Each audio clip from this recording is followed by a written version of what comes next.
এই যে দেহের মৃত্যু হলেও আত্মার মৃত্যু হয় না আমরা জানি। আত্মা সম্বন্ধে ভগবান কি বলছেন?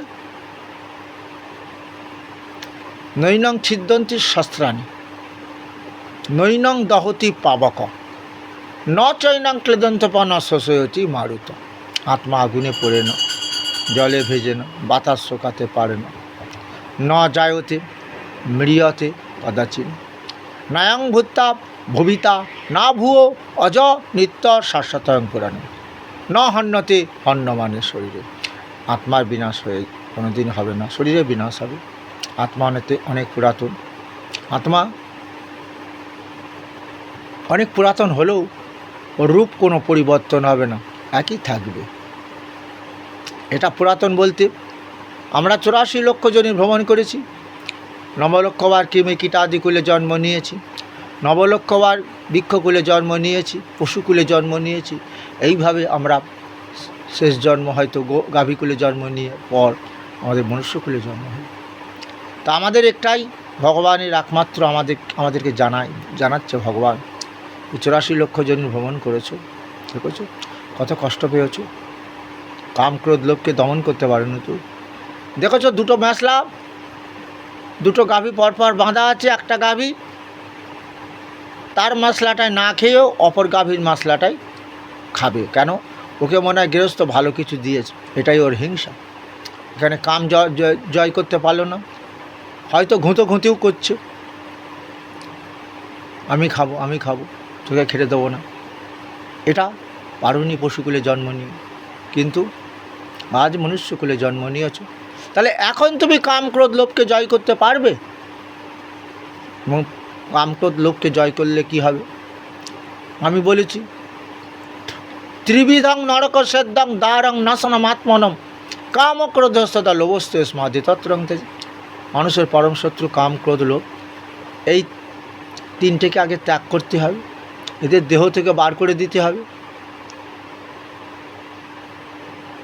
দিলে কি হবে? আমি স্বাধীন হয়ে গেলাম, ষড়রিপু পঞ্চ ইন্দ্রিয়ে বশীভূত আমি নই। এই স্বাধীন হলে কি হবে? দেহে আমাদের রোগ শক্তি আক্রমণ করতে পারবে? ও তো ওই পালাবে ভয়েতে। কারণ আমাদের দেহ ওই যে ন কর্তৃত্ব ন কর্মাণি লোকস্ব শ্রীজ্যোতি প্রভু ন কর্ম ফল সংযোগ। পরমেশ্বর কর্ম সৃষ্টি করে না, কর্মের ফলও সৃষ্টি করে না। জীব যেমন কর্ম করে, সৎকর্ম করলে সদ্গতি হবে দেহের মৃত্যুর পর। জঘন্যগণাবৃত্তি সদগচ্ছন্তি তামসা। দেহ দিয়ে জঘন্যমূলক পাপ কর্ম করলে তাহলে অধগতি কৃমি কীটাদিকুলে জন্ম হবে। এই যে ভগবান কথাগুলো বলছে, এবং তাই আমাদেরকে দেহ দিয়ে সৎকর্ম করার নির্দেশ দিয়েছে। কাম ক্রোধ লোভ ষড়রিপু দেহে থাকতে পারে না। যে দেহে ভগবান বা ঈশ্বরের ভজনা হয়, আর সেই জন্যই ভগবান বলেছিলেন রাত্রদিন নাম লয়, খাইতে শুইতে খেতে খেতে শুতে শুতে ভগবান কৃষ্ণের নাম করো, দেহ পবিত্র হয়ে যাবে। এদিক দিয়ে দেখতে পাই মুসলমানেরা সেদিকে ঠিক আছে, তারা কোরআনে লেখা আছে পড়লে নামাজ খোদা পাবে, ছাড়লে নামাজ দোজকে যাবে। পরম আল্লাহ মালিকের দেহ দিয়ে নামটা করো, এই দেহটা পবিত্র থাকবে, কাম ক্রোধ লোভের দাস তুমি হবে না। ওই দেহটার মৃত্যুর পর আত্মা স্বর্গে যাবে, বেহেশ, আর দুজে মানে নরক। আর যারা সেই আল্লাহ মালিককে মানে না, আমি ঈশ্বর ইচ্ছা মতো ভোগ করবে এরকম হয়তো বলে, আমি আল্লাহ আমি ইচ্ছা মতো ভোগ করবে এরকম বলে, তাহলে তার কী হবে? অধোগতি হবে। এই অধোগতিটাই ভগবান করতে চাইছেন আমাদের। সেই পরম পিতা চাইছে সবাইকে উদ্ধার করবে, বৈকুণ্ঠে নিয়ে যাবে।